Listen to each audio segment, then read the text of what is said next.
E após quase 10 anos de julgamento, o Supremo Tribunal Federal formou maioria e decidiu que quem estiver portando até 40 gramas de maconha não pode ser preso.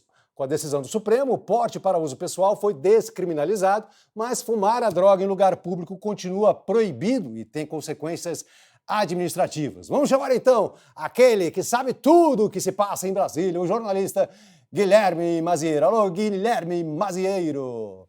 Conta pra gente, querido, como é que foram os bastidores aí dessa decisão histórica que vai ter impacto direto no sistema carcerário do nosso país?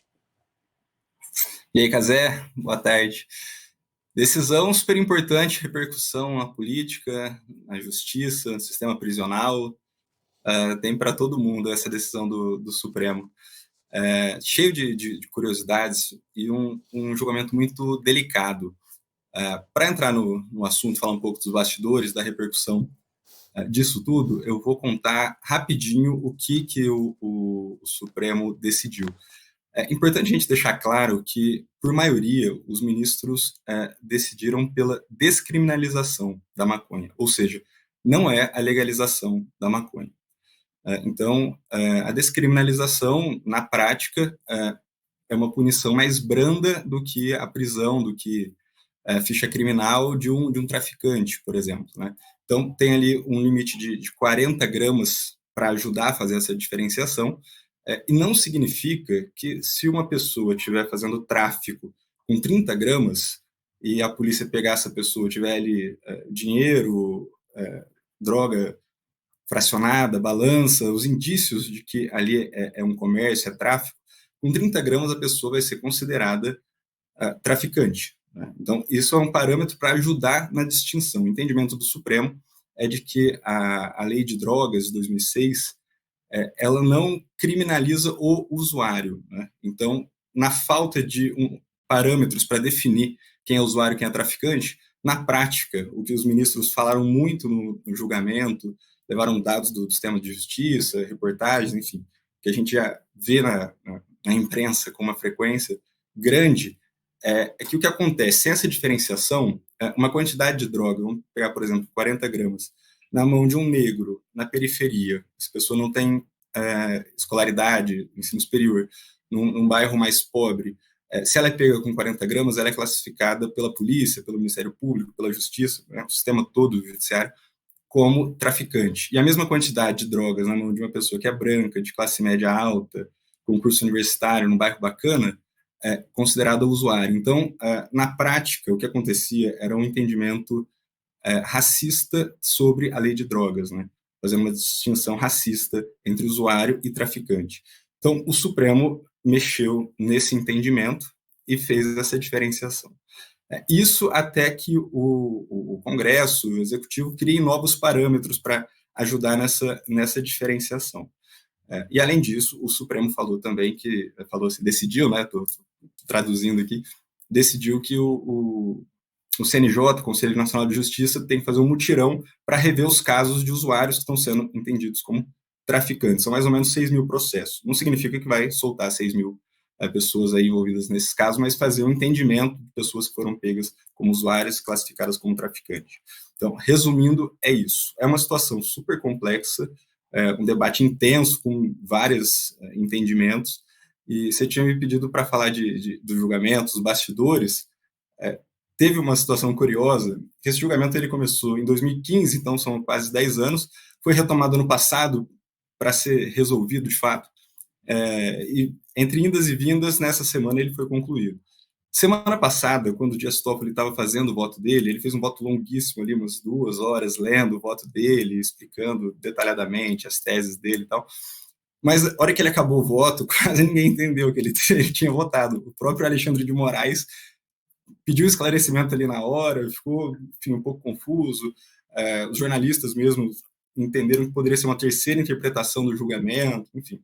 E aí o Barroso, o presidente do Supremo, antes de retomar o julgamento na terça, agora, nessa semana que vai acabar o julgamento, ele falou com o Dias Toffoli pela manhã, na terça-feira, falou: ministro, né, assim, ilustrando o que o Barroso fez, né, ligou para o Toffoli e falou: olha, como que eu declaro seu voto, né? Eu vou retomar o julgamento, dizer como que está a votação, como que eu declaro seu voto? Porque nem o presidente do Supremo tinha uma clareza, assim, exatamente do que o Dias Toffoli tinha colocado ali. E aí, por conta disso, o Toffoli foi ao plenário e explicou o voto dele, dizendo que era pelo entendimento da descriminalização não só da maconha, mas de todas as drogas, enfim, deu mais detalhes ali, fazendo uma tradução do voto dele. Depois, outros ministros concluíram esse julgamento, que ficou em 6-5, pela descriminalização, não pela legalização. São coisas diferentes, né? Uma infração administrativa. Então, a pessoa que é pega com droga ali, com maconha, vai para a delegacia, mas não tem ficha criminal, vai para programas educativos, recebe uma advertência ali e a droga fica apreendida. Mas não é preso, né? Diferente do traficante. Sim, a grande questão é que, assim, a lei das drogas já previa essa diferença, né? Desde 2008, se não me engano, ali, o artigo 28, né? Falava que uma coisa é o usuário, outra coisa é o traficante, mas não dizia qual era a diferença. E aí a bomba estourava no Supremo, na mão dos juízes, né? Que tinham que, de repente, julgar uma coisa sem saber, afinal de contas, qual é o critério que eu uso para saber se a pessoa é um usuário ou um traficante. O Congresso sentou em cima disso ao longo desses 12, 15 anos. Não decidiu isso. Aí o Supremo foi lá e decidiu. E agora o que a gente espera é que o Congresso tenha algum tipo de reação. Afinal de contas, ficou meio mordido lá, porque o Supremo Tribunal Federal supostamente estaria entrando numa seara que era do Congresso. Qual é a expectativa com relação à reação do Congresso em função dessa decisão do Supremo? Casé, você resumiu bem. Os caras no Congresso ficaram mordidos, incomodados. O Supremo falou: até hoje o Congresso não resolveu essa questão, não tem a diferenciação, então tem esse entendimento racista, tudo errado. Vamos tentar dar um jeito, enfim, ficou essa confusão. Quando o julgamento foi retomado ano passado, que ele voltou para a pauta do Supremo, o Rodrigo Pacheco, que é o presidente do Senado, ele lançou uma PEC, uma proposta de emenda à Constituição, então uma mudança na Constituição, para que seja considerado crime porte e posse de qualquer quantidade de qualquer droga. Isso é uma reação clara ao Supremo, né? Ele abraçou essa pauta, foi votada no Senado e foi para a Câmara. Depois do julgamento do Supremo, o Pacheco veio a público dizer que é uma invasão de competência, criticou ali, de certa maneira, o julgamento que o Supremo fez, né? Desde o ano passado, ele já vem com essa postura crítica ao Supremo. O Pacheco, que, enfim, no governo Bolsonaro, tinha uma relação até mais próxima com o Supremo, não dá para falar num afastamento, mas nessa questão ele marca uma posição mais dura. Essa PEC já foi aprovada no Senado, está na Câmara. Aí o presidente da Câmara, o Arthur Lira, foi mais polido, falou menos sobre a decisão, disse que decisão judicial não tem que ficar, ele não tem que palpitar sobre a decisão, se cumpre ou entra com recurso sobre a decisão, mas no mesmo dia da decisão em que ele falou isso, ele criou uma comissão especial. Isso é uma comissão para análise da PEC. Então, é um rito normal da PEC dentro da Câmara. O Lira não acelerou a tramitação da PEC, mas fez isso no dia do julgamento. Então, dá para entender como uma resposta política ali. Essa comissão pode durar 40 sessões do plenário, então, um período longo para ela ser debatida, a PEC, e depois ir para o voto em plenário, é possível que ela passe, seja aprovada, e se ela for aprovada, ter recurso, questionamento dessa PEC no Supremo, porque tem entendimento de que as mudanças que estão propostas ali ferem questões básicas da Constituição que não poderiam ser alteradas. E aí quem faz esse julgamento é o Supremo, ou seja, a questão volta para o Supremo em algum momento. Possivelmente é isso que vai acontecer pela tensão que tem aqui e pelo processo porque está acontecendo no Congresso. Então isso deve voltar. A princípio fica como está, com essa decisão do Supremo, e eles falam ali que esses 40 gramas aí são um parâmetro até que o Congresso legisle sobre. Só que a PEC não fala sobre essa quantidade, não ajuda na diferenciação. Ela é mais ampla, mais profunda nesse sentido, na questão de direitos. Né? Por isso que o assunto deve voltar para o Supremo. E para falar de outro poder envolvido na questão, o presidente Lula disse que a diferenciação é uma questão nobre, ele considerou nobre essa diferenciação entre usuário e traficante que o Supremo fez, mas também não se meteu muito, disse que, na entrevista ao UOL essa semana, acho que é uma questão para cientistas, para especialistas, tudo. E aí o presidente pode ser criticado porque, pela ótica ou da segurança ou da saúde pública, são políticas públicas sobre as drogas, né? Independentemente de como se olha ou de maneira integrada. E o executivo que deve guiar, principalmente, a execução de políticas públicas no país. O presidente se afastou um pouco para não entrar em confusão, ainda falou que o Supremo não tem que se meter em tudo quanto é assunto e tal. elogiou, mas nem tanta decisão, ficou mais ou menos nisso. Então, deve ter muita repercussão política esse tema, e tem muito incômodo no Congresso com a decisão do Supremo, por ser um tema sensível, e o Congresso é conservador, e por ter um entendimento deles, dos congressistas, de que é uma invasão de competência, ainda que o Congresso, o Supremo, diga que não, que os processos chegam, eles precisam julgar os processos, e eles fizeram o papel deles. Na minha humilde percepção, acho que também não é uma invasão, não. Né? Você tem que tomar uma decisão, tem que ter um critério. Se quem é responsável por fazer o critério não faz o critério, você vai lá, então, bom, peraí, deixa eu fazer um critério, porque as pessoas estão sendo prejudicadas, né? Enfim. Bom, e assim, o Brasil é o país do Rebolation, mas o Brasil parece estar exportando o Rebolation também para outros lugares. Portugal agora, parece que tem um festival novo acontecendo, que é o Gilmar Palooza. É isso mesmo? Você pode explicar para a nossa audiência por que o Gilmar Mendes está realizando esse evento fora do Brasil, um evento até que acaba esvaziando, né, a agenda aqui dentro do nosso país?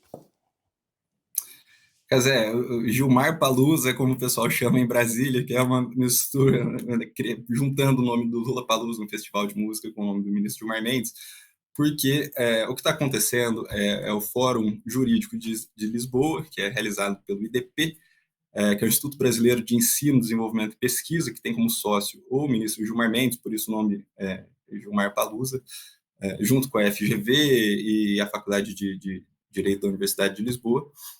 Então, é um evento que acontece, essa é a 12ª edição, acontece em Lisboa, e, assim, poucas vezes eu vi um evento reunir tanta autoridade como um evento desse, né? Então, lá em Lisboa, foi presidente da Câmara, diretor-geral da Polícia Federal, ministros do Supremo, ministros do governo Lula, ministros do TCU, governadores, deputados, senadores, empresários, e assim, mega empresários estavam lá, advogados, enfim, professores, muita gente importante da política brasileira, do empresariado, da indústria brasileira, nesse evento do ministro Gilmar Mendes, que tem esse título de debate jurídico. Mas, assim, é um evento que é um prato cheio para lobista, né? Então, quem quer fazer relação, se aproximar dessas autoridades, ter um contato mais próximo, consegue, porque são 3 dias de evento que acontecem em Lisboa e tem os eventos paralelos ali. Então, tem banqueiro ali, então